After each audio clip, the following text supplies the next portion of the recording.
नमस्कार दोस्तों, मैं विजय स्वागत करता हूं आपका वर्धन सिविल एकेडमी में। दोस्तों, आज का जो टॉपिक है हमारा भूगोल से लिया गया है, जो कि भारत के भौतिक प्रदेश हैं। ठीक है, तो भौतिक प्रदेश के बारे में आज हम पढ़ेंगे। आप देख रहे हैं कि हमारे भारत की जो प्राकृतिक सौंदर्यता है वो कितनी है।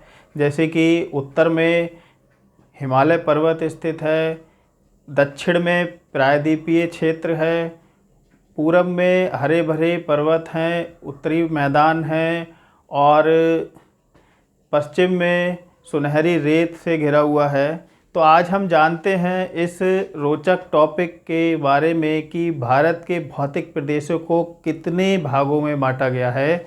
तो देखिए, सबसे पहले भारत को 6 भौतिक प्रदेशों में बांटा गया है।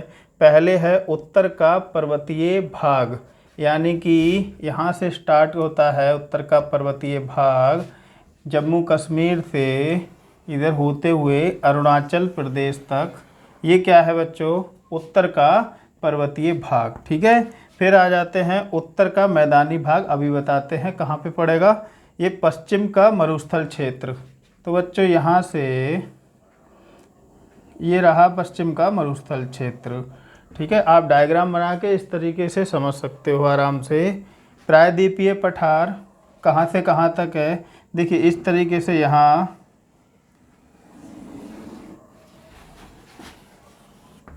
ये पूरा प्रायद्वीपीय पठार है और तटीय मैदान, ये जो एरिया बचता है यहाँ पे कोर, यहाँ देखो क्या है, बंगाल की खाड़ी है यहाँ पे,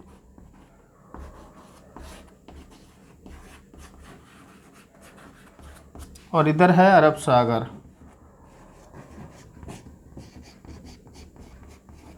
ठीक है बच्चों, और ये तटीय क्षेत्र आ गया, यानी कि क्या आया? तटीय मैदान। कितने और ये यहाँ आपको पता है कि अंडमान निकोबार द्वीप समूह है यहाँ पे। ठीक है, तो ये और इधर क्या है बच्चों, बताओ? एक तरफ अंडमान निकोबार द्वीप समूह है, दूसरी तरफ लक्षद्वीप, छोटे छोटे द्वीपों में बांटा गया है। ठीक है, तो उम्मीद करते हैं यहाँ तक आपको बच्चों समझ में आया होगा कितने भौतिक प्रदेशों में बांटा गया है। उत्तर का पर्वतीय क्षेत्र, तो ये उत्तर में हमारा हिमालय पर्वत, उत्तर का पर्वतीय क्षेत्र हो गया। अब बचा है यहाँ पर उत्तर का मैदानी भाग। ये जो क्षेत्र बचा है ये उत्तर का मैदानी क्षेत्र है। ये आपका उत्तर का पर्वतीय क्षेत्र। ठीक है, कुछ इस तरीके से बांटा गया है। अगला है पश्चिमी मरुस्थल। इसको, ये एरिया जो है ये पश्चिमी मरुस्थल में आया है। ये प्रायद्वीपीय पठार है। ये एरिया जो है ये प्रायद्वीपीय पठार है। और अगला आप देखें तटीय मैदान। ये आपका जो क्षेत्र है ये तट, यानी कि समुद्र के किनारे, यहाँ पूरा प्रायद्वीपीय क्षेत्र है जो ये तटीय मैदान में आता है। और द्वीप समूह ये है अंडमान निकोबार द्वीप समूह और लक्षद्वीप। ठीक है, तो ये आपके हो गए 6 भौतिक प्रदेश, जो कि हमारे भारत को 6 भौतिक प्रदेशों में बांटा गया है। ठीक है, तो आगे बढ़ते हैं।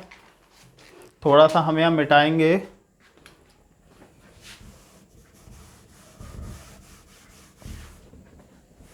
देखो, अब आप देख लो उत्तर का जो पर्वतीय भाग है उसको कितना इसका एरिया कितना है? 5 लाख वर्ग किलोमीटर। ठीक है, और उत्तर का जो मैदानी भाग है वो 7.5 लाख किलोमीटर स्क्वायर। ठीक है, यानी कि 7.5 लाख वर्ग किलोमीटर का क्षेत्रफल है। पश्चिमी मरुस्थल का जो क्षेत्रफल है वो 3,58,000 किलोमीटर स्क्वायर। ठीक है, यानी कि 3,58,000 वर्ग किलोमीटर है। और प्रायद्वीपीय जो पठार है, ये रहा आपका प्रायद्वीपीय पठार, इसका जो क्षेत्रफल है वह 16 लाख वर्ग किलोमीटर है।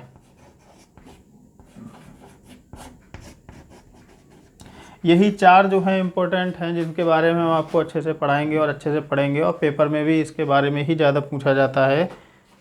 तो हम केवल इन 4 के बारे में पढ़ेंगे, बाकी इन 2 को तो हम पढ़ेंगे लेकिन इतना नहीं पढ़ेंगे उसके बारे में। तो दोस्तों अगर आपको हमारी वीडियो अच्छी लग रही हो तो हमारे चैनल को सब्सक्राइब जरूर कर लें और इसको थोड़ा आगे सपोर्ट करें, शेयर करें ज़रूर। और आपको हमारी वीडियो जैसी भी लग रही है तो आप लाइक ज़रूर करें और कमेंट्स करें। कमेंट्स करने से क्या है ना, एक एनर्जी मिलती है कि आप अपना फीडबैक ज़रूर दें कि हमने वीडियो आपको पढ़ाया है तो आपकी समझ में आया या नहीं आया। अगर आपकी समझ में आया है तो ज़रूर कमेंट दें, नहीं आया तो ज़रूर कमेंट्स में बताएं हमको, ठीक है। अब आगे चलते हैं।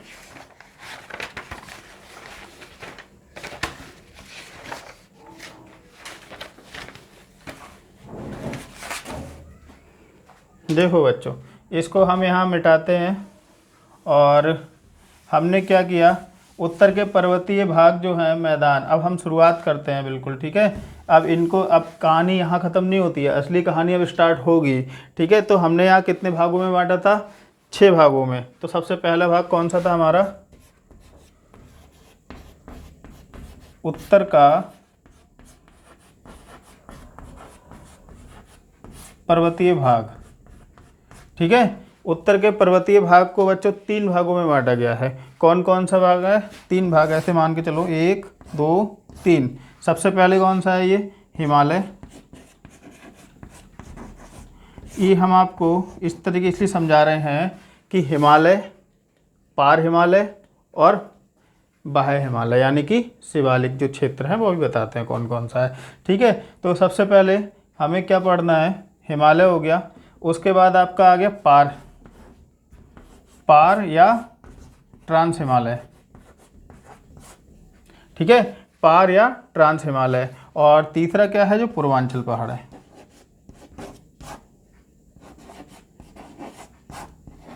पूर्वांचल हिमालय। अब इनको भी 3 भागों में बांटा गया है। देखो, पार या ट्रांस हिमालय को कितने भागों में बांटा गया है, 3 भागों में, ठीक। सबसे पहले कौन सा है, सबसे पहले बांटा है काराकोरम, यानी काराकोरम। दूसरा हिस्सा है इसका लद्दाख। और तीसरा हिस्सा जो है वो है जास्कर, ठीक है। उम्मीद करते हैं आपको समझ में आ रहा है। चार्ट आप अच्छे से समझ लेना, अच्छे से आपको अपनी कॉपी पे भी बनाना साथ साथ, ठीक है। और उसके बाद हिमालय जो है, हिमालय को भी 3 भागों में बांटा गया है। कौन कौन सा है, सबसे पहले महान या बृहद हिमालय, ठीक है। दूसरा जो है वो मध्य या निम्न हिमालय या लघु हिमालय,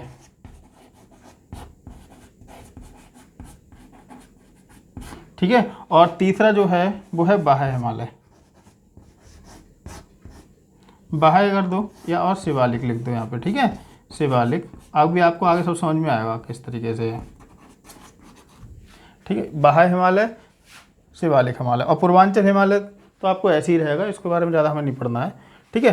तो अब आगे हम चलते हैं बच्चों। अब हम सबसे पहले हम कौन सा पढ़ेंगे, यहाँ पे आपने देखा उत्तर का पर्वतीय भाग कितने भागों में बांटा गया है, 3 भागों में, ठीक। 3 भागों में कौन कौन सा, पार हिमालय, यानी कि हिमालय है, हिमालय के बाद भी कुछ है और हिमालय के पहले भी कुछ है। तो हिमालय के बाद क्या है, काराकोरम, ठीक है, लद्दाख और जास्कर, ठीक। हिमालय में कौन कौन से आते हैं, महान हिमालय या बृहद हिमालय, ठीक, मध्य या निम्न हिमालय या लघु हिमालय, और तीसरा जो है वो बाह्य या शिवालिक हिमालय। जो शिवालिक अभी सब बताते हैं आपको, कौन सा क्षेत्र कहाँ पे है, कहाँ से क्या चीज़ निकलता है, सब बताएंगे, ठीक। आगे बढ़िए। अब हम इसको मिटा देते हैं, इतने को। उम्मीद है आप लिख लेना आप लोग।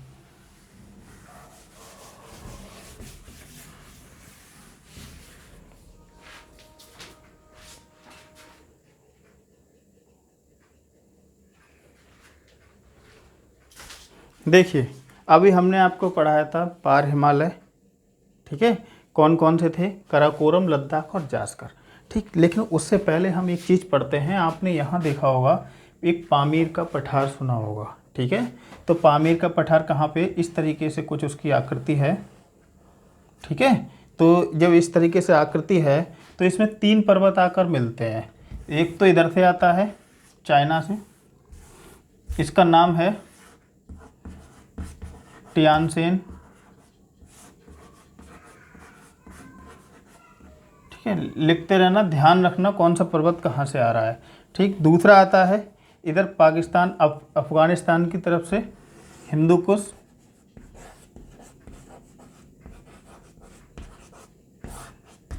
और तीसरा जो है ये आपका यहाँ से निकला है जो है कुनलुन श्रेणी।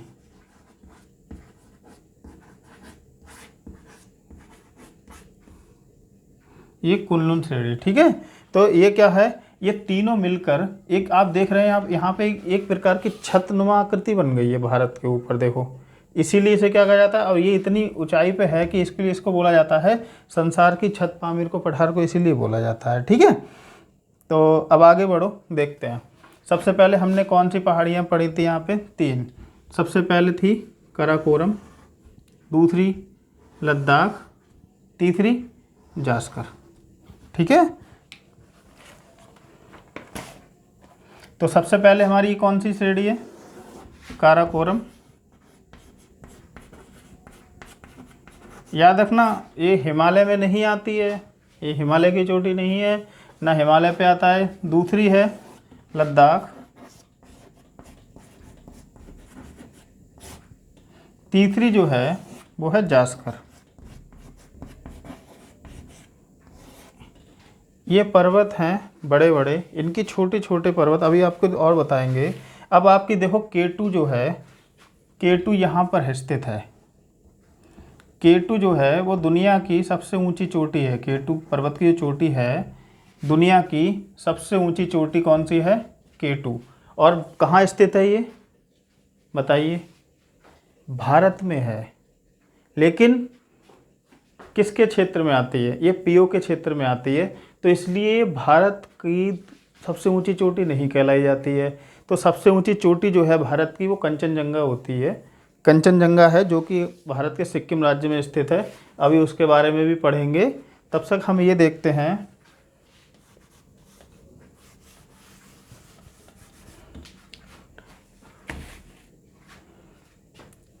ठीक है, यहाँ तक ये आपके समझ में आ गया होगा K2।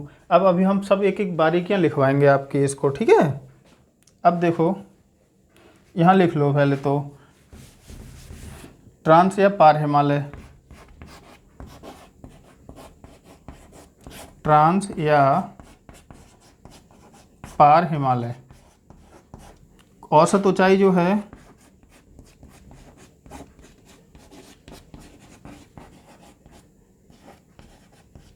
इसकी औसत ऊंचाई है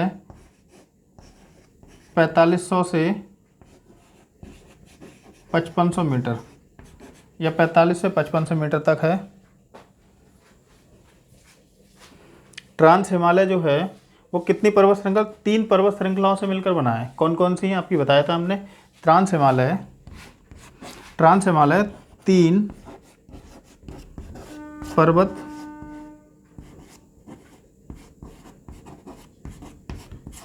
श्रृंखला से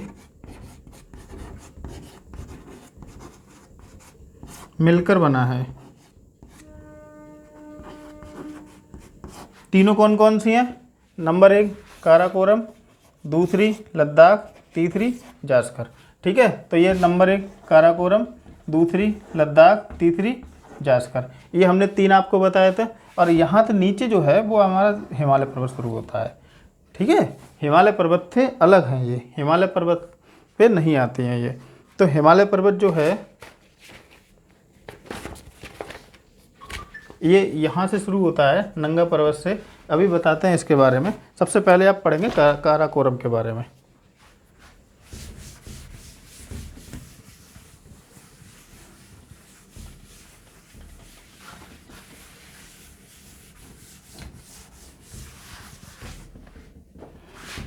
हेडिंग डाल लो बच्चों, काराकोरम।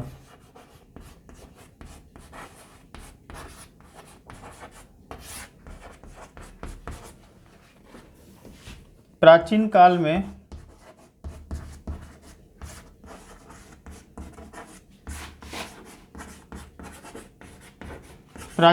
में इसे कृष्णागिरी पर्वत कहा जाता था?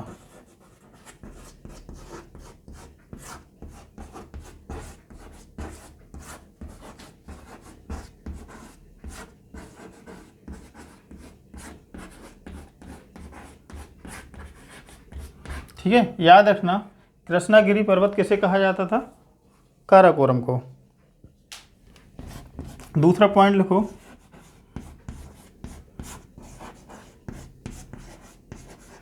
काराकोरम को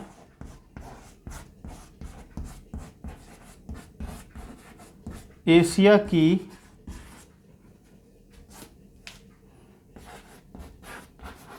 रीढ़ भी कहा जाता है।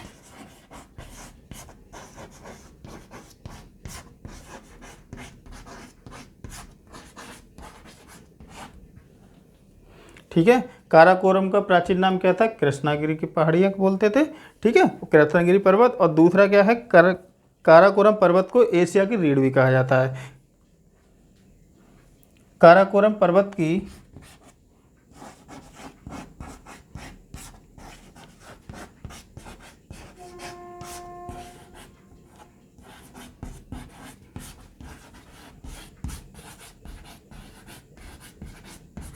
काराकोरम पर्वत की सबसे ऊंची चोटी कौन सी है? बताइए, जिसको पता है वो कमेंट्स करे जरूर भाई। काराकोरम पर्वत की सबसे ऊंची चोटी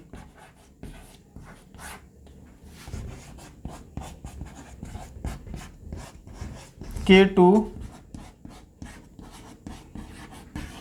गॉडविन ऑस्टिन।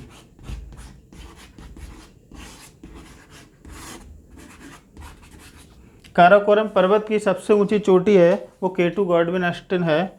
ठीक है, और इसकी जो कुल ऊंचाई है वह है, मिटाता हूँ मैं यहाँ से,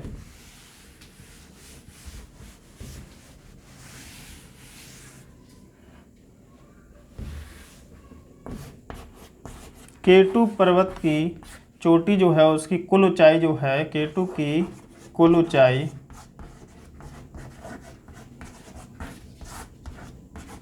8,611 मीटर है। ठीक है, K2 की जो कुल ऊंचाई है वह 8,611 मीटर है। K2 कहाँ स्थित है बताएं? भारत में या कहाँ है बताएं? K2 जो है, जरूरी सवाल है आपके लिए, इम्पोर्टेंट क्वेश्चन है ये। K2 POK क्षेत्र में आता है।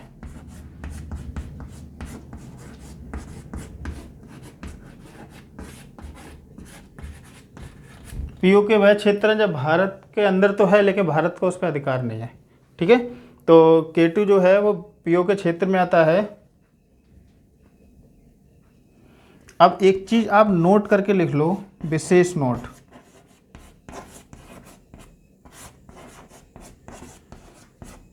यहीं पे एग्जामिनर आपको घुमाएगा, अगर इसमें से सवाल पूछा तो यहीं से आपको घुमाएगा।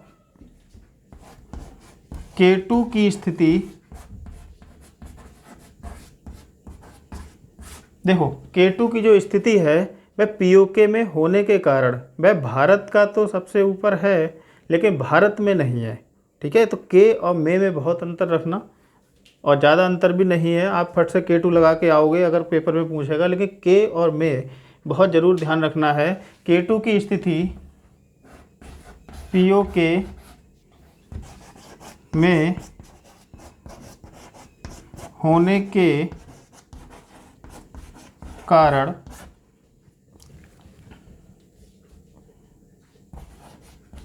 यह भारत की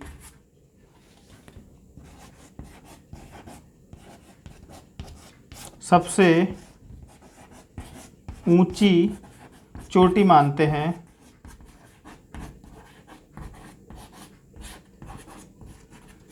लेकिन भारत में नहीं, यानी कि भारत की सबसे ऊंची चोटी मानते हैं लेकिन भारत में नहीं।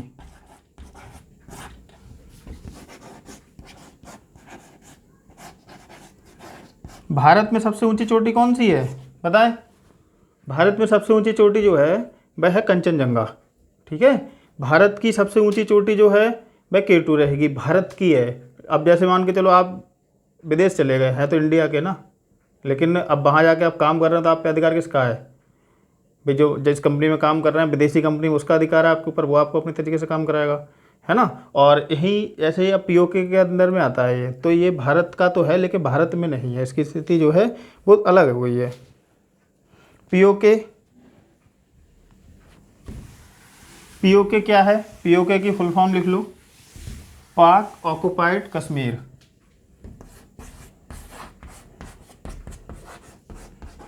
पाक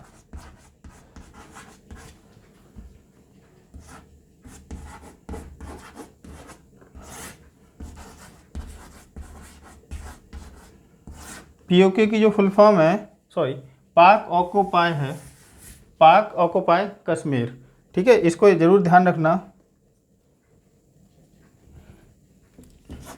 और लिखो काराकोरम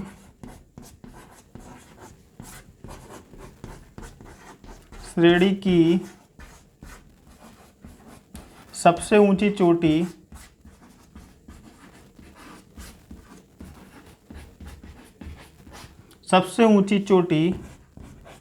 K2 विश्व की दूसरी सबसे ऊंची चोटी है।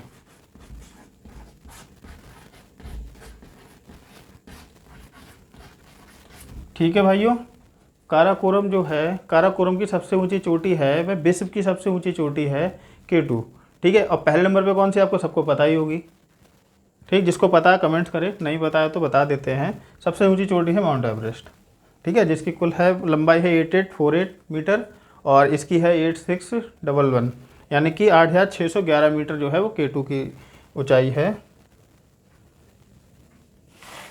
अब क्या है, काराकोरम पे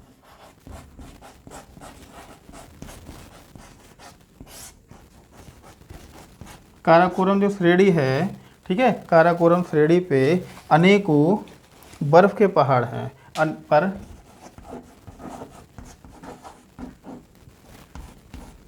अनेकों बर्फ के पहाड़ हैं,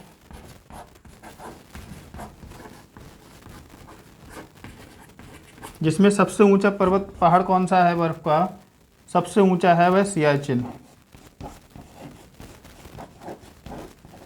सबसे ऊंचा पहाड़ है सियाचिन है, जो कि भारत पाक का सबसे ऊंचा युद्ध स्थल भी है, ठीक है। और यह भारत पाक के हमेशा इस पे लड़ाई हुई है पहले भी, और ये विश्व का सबसे ऊंचा युद्ध स्थल है, यानी कि सियाचिन जो ग्लेशियर है, याद रखना इस चीज़ को, सियाचिन ग्लेशियर विश्व का सबसे ऊंचा युद्ध स्थल है। सियाचिन ग्लेशियर जो है विश्व का सबसे ऊंचा युद्ध स्थल है। किस किस देशों के बीच युद्ध होता है तो आपको मुझे नहीं लगता बताने की ज़रूरत है, बार बार मैं बोल रहा हूँ कि भारत और पाकिस्तान के बीच युद्ध हुआ था। इस पे लिख लो, मिटाता हूँ मैं।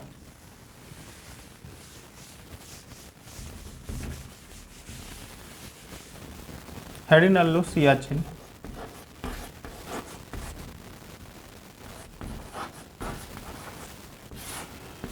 बच्चों, सियाचिन ग्लेशियर पे पाकिस्तान ने धोखे से कब्जा किया था, ठीक है। सियाचिन ग्लेशियर पे पाकिस्तान ने धोखे से कब्जा किया था, तो सन 1984 में भारतीय सेना द्वारा एक ऑपरेशन मेघदूत चलाया गया था। उस ऑपरेशन मेघदूत के द्वारा भारतीय सेना ने दोबारा सियाचिन पे कब्जा ले लिया था, ठीक है। इसको लाइन आप जरूर याद कर लेना, ठीक। और बहुत इम्पोर्टेंट लाइन है ये, पूछ सकता है आपसे कि भारतीय सेना ने ऑपरेशन मेघदूत कब चलाया था? कब चलाया था? देखो ऐसे लिख लो,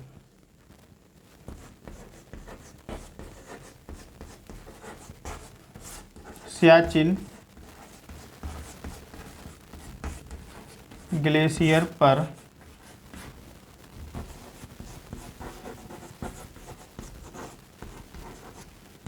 पाकिस्तान ने धोखे से कब्जा कर लिया।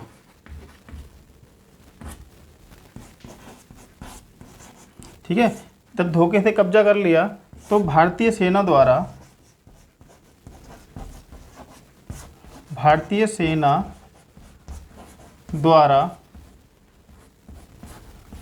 1984 में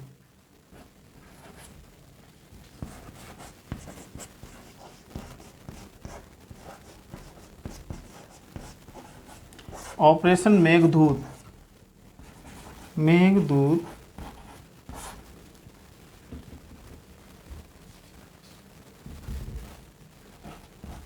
द्वारा पुनः वापस ले लिया गया था।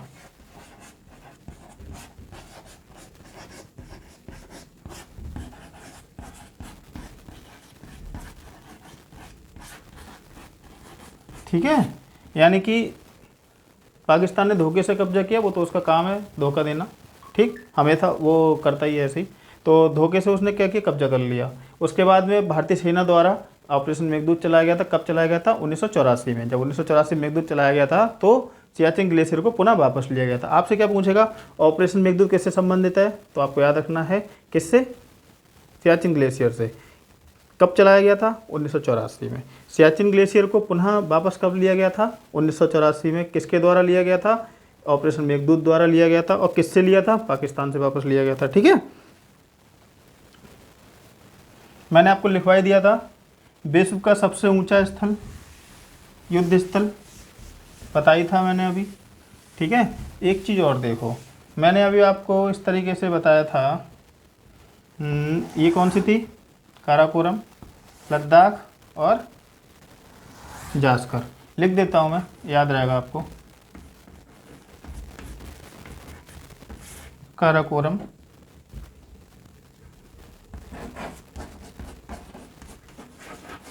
लद्दाख, जास्कर।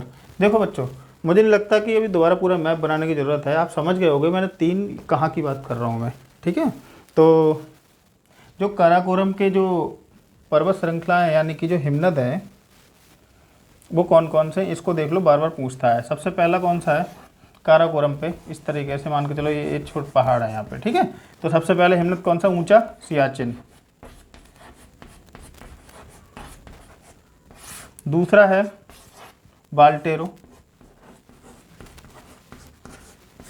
तीसरा है साल्टेरो। चौथा है बैफी। पांचवा है हिस्पर। छठा है हुंजा। आपसे क्वेश्चन पूछ ले, हुंजा पर्वत किस श्रेणी में आता है, क्या बताएंगे, काराकोरम, लद्दाख, जास्कर। तो सिंपल है, हमने आपको लिखवा दिए, ये सारे काराकोरम श्रेणी के जो हैं वो है। सबसे ऊंचा कौन सा है, सियाचिन। उसके बाद बाल्टेरो, साल्टेरो, बैफी, हिस्पर, हुंजा। ठीक है, तो ये आप याद रख लेना, ये किस श्रेणी के पर्वत हैं, काराकोरम श्रेणी के। अब आप देखो, सियाचिन ग्लेशियर से, यहाँ मान के चलो यहाँ सियाचिन ग्लेशियर है। ठीक है, तो सियाचिन ग्लेशियर से एक नदी निकलती है, नुब्रा नदी। ठीक, यहाँ लिखते हैं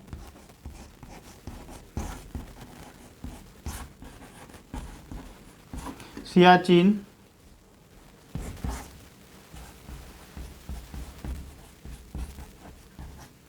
ग्लेशियर से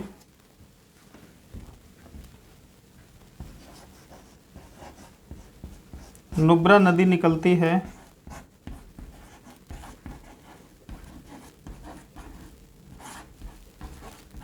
जो कि लद्दाख में नुब्रा घाटी का निर्माण करती है, जो कि लद्दाख में नुब्रा घाटी का निर्माण करती है।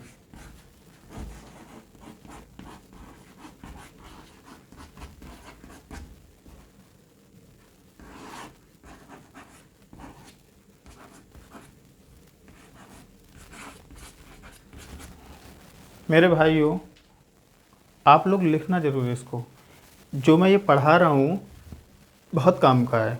आप इसके बाद आप एमसीक्यूज वाली बुक एक ले लेना, उसमें आप एमसीक्यूज लगाना, एक एक क्वेश्चन आप आराम से कर लोगे। बस इसको आप ठीक से पढ़ लेना, ये थ्योरी है। अगर आपने थ्योरी पढ़ ली उसके बाद आप एमसीक्यूज लगाओ तो सारे लगेंगे। कहीं से भी प्रश्न उठा लेना, किसी भी पेपर में आया हुआ, इन चीज़ों से जो मैं थ्योरी पढ़ा रहा हूँ या मेरे पीछे और भी क्लासें पढ़ी हुई हैं तो इनसे अलग हट के नहीं आएगा, क्योंकि थ्योरी में से ही निकलता है। हम लोग क्या करते हैं, बच्चे ज़्यादातर क्या करते हैं, फेल होने का सबसे कारण बड़ा ये है कि बच्चे क्या करते हैं, डायरेक्ट एमसीक्यू पढ़ने की कोशिश करते हैं। बस सीधे क्वेश्चन मिल जाए, फैक्ट नहीं पढ़ते हैं। अगर आप फैक्ट पढ़ोगे तो आपको क्वेश्चन निकालने बहुत आसानी होगी। या आप नोट्स बनाओ, इनको रिवीजन करो, उसके बाद आप इसका एमसीक्यू टेस्ट सीरीज लगाओ। ठीक है, चाहे आप ओल्ड यानी पुराने पेपर निकालो, कहीं से पीवाईक्यू की व्यवस्था करो, वो निकालो। ठीक है, उनसे पढ़ाई करो, फिर देखो आपका कैसे पेपर हल होते हैं सारे।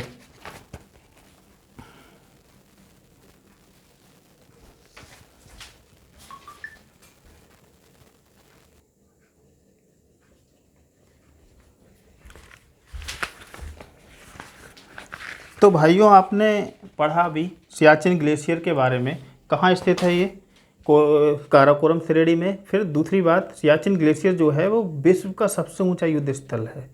ठीक है, सिर्फ विश्व का सबसे ऊंचा युद्ध स्थल है। जहाँ किस किस देशों में युद्ध हुआ है, भारत और पाकिस्तान के बीच युद्ध हुआ है। दूसरी चीज़, भारत ने पुनः कब कब्जा किया था? 1984 में। किस माध्यम से किया था? ऑपरेशन मेघदूत चलाकर। ठीक है, कौन सा ऑपरेशन चलाया था? ऑपरेशन मेघदूत। ठीक है, किसके द्वारा चलाया गया था? भारतीय सेना द्वारा चलाया गया था। क्यों चलाया गया था? सियाचिन ग्लेशियर को पुनः वापस लेने के लिए। ठीक है, तो आप बच्चों सारी चीज़ें याद रखना बहुत अच्छे से, जो मैं आप लोगों को अभी तक पढ़ा रहा हूँ। उम्मीद करता हूँ आपकी समझ में आ रहा होगा। और ये थ्योरी है, और थ्योरी आप पढ़ेंगे और थोड़ा सा टेक्निक लगा के पढ़ेंगे तो ज़्यादा बेहतर है। ठीक है, और दोस्तों, हमारा अगर आपको पढ़ाया हुआ समझ में आ रहा है तो हमारा channel please please please subscribe ज़रूर कर लेना। और आगे हम आपको ऐसे ही अच्छे अच्छे टॉपिक पे वीडियो लाते रहेंगे। तब तक के लिए हम दोस्तों नमस्कार। और आगे अभी जो श्रेणी बची हैं लद्दाख और जास्कर, वो आपको पार्ट 2 में मिलेंगी।